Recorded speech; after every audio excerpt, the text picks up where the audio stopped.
Ji friends, welcome back to my channel. तो आज की वीडियो है जी शेंगन वीज़ा पे। काफ़ी दोस्त हैं जो शेंगन वीज़ा अप्लाई करना चाह रहे हैं। तो आज की जो करंट सिचुएशन चल रही है, इसमें आपको मोटी मोटी अपडेट दूंगा कि अभी जो है अपॉइंटमेंट मिलना शुरू हो गई हैं और वीएफएस ने और एम्बेसीज ने काम करना शुरू कर दिया है। तो अगर आप शेंगन वीज़ा अप्लाई करना चाह रहे हैं तो विद इन द अप्रैल हम आपको अपॉइंटमेंट लेके दे सकते हैं और आगे मई या जून में आप ट्रैवल भी कर सकते हैं। शेंगन वीज़ा जो अप्लाई करना होता है, इसके लिए जो रिक्वायरमेंट्स होती हैं, सबसे पहले तो आपका जो पासपोर्ट और आपकी एमएस आईडी एटलीस्ट 6 मंथ तक वैलिड होनी चाहिए।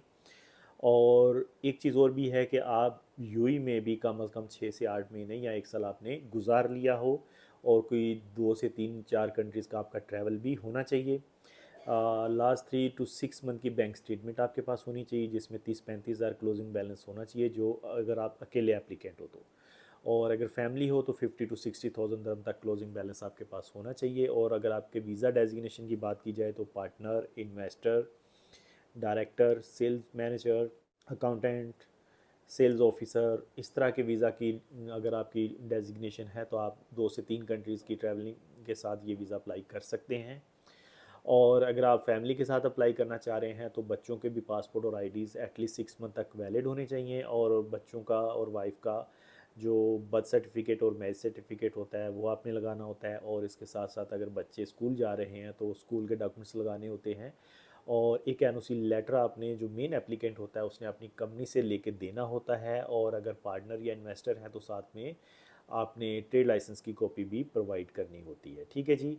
और पार्टनर या इन्वेस्टर की सूरत में आप कंपनी की बैंक स्टेटमेंट भी लगा सकते हैं, पर्सनल भी लगा सकते हैं। और अगर आप एम्प्लॉयमेंट वीज़ा पे हैं तो फिर आपको सैलरी वाली जो बैंक स्टेटमेंट होती है वो लगानी होती है, जिसमें हर महीने आपकी सैलरी शो हो रही होती है। ठीक है जी, डब्ल्यूपीएस के थ्रू सैलरी आ रही होती है।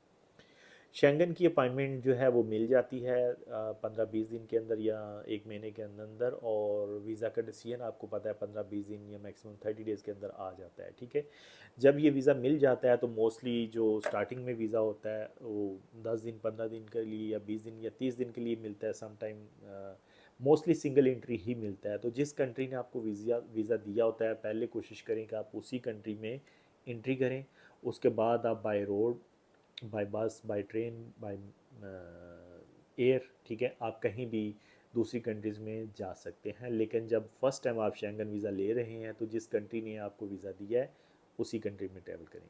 और कोशिश करें जब भी आप प्लान देते हैं तो आप एक ही कंट्री का प्लान दिया करें। जैसे मान लें आप स्पेन का वीज़ा अप्लाई कर रहे हैं तो सिर्फ स्पेन का ही प्लान होना चाहिए। स्पेन के साथ पुर्तगाल, फ्रांस, बाकी कंट्रीज़ को ऐड करने की ज़रूरत नहीं है। एक कंट्री पे फोकस करें।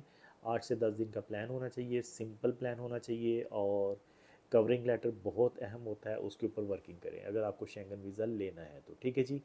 तो अगर आप इंटरेस्टेड हैं शेंगन वीज़ा अप्लाई करने के लिए, ये सारी रिक्वायरमेंट्स पे आप पूरा उतरते हैं, तो feel free to contact my team. Office आ सकते हैं, मुझसे बात कर सकते हैं।